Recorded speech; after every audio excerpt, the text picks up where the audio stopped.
మా అమ్మ కవి గారిని పిలకపోవడమే మంచిది. అక్కడ మీ రుద్రాని అత్తయ్య లాంటి ఆడవాళ్ళు, మీ పిన్ని లాంటి ఆడవాళ్ళు ఉండి కళ్యాణి గారిని చూసి సూటిపోటి మాటలు అంటే మళ్ళీ పెంట పెంట అవుతుంది. అంత అవసరమా? అందుకే మా అమ్మ అలా చెప్పింది. మా అమ్మ చెప్పడంలో తప్పులేదే అని అంటూ ఉంటుంది కావ్య. ఆ మాటలకి మీ అమ్మ చెప్పడంలో తప్పులేదు, నువ్వు ఈ పనులు చేయడంలో తప్పులేదు.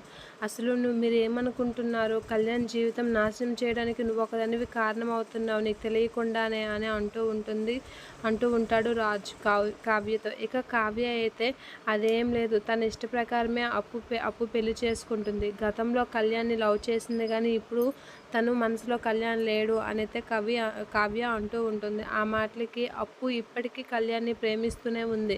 మళ్ళీ నువ్వే దాన్ని విడదీస్తున్నావు అనేత అంటూ ఉంటాడు. ఆ మాటలకి మీరు ఇప్పుడు లేనిపోనివన్నీ పెట్టకండి. చక్కగా అప్పు పెళ్ళైతే కానీ మాకు ప్రశాంతత ఉండదు. అప్పు కానీ ఇంటికి వస్తే అప్పు మా అమ్మ నాన్న మేము అందరిమి ఎవ్వరిమి ప్రశాంతంగా ఉండనివ్వరు.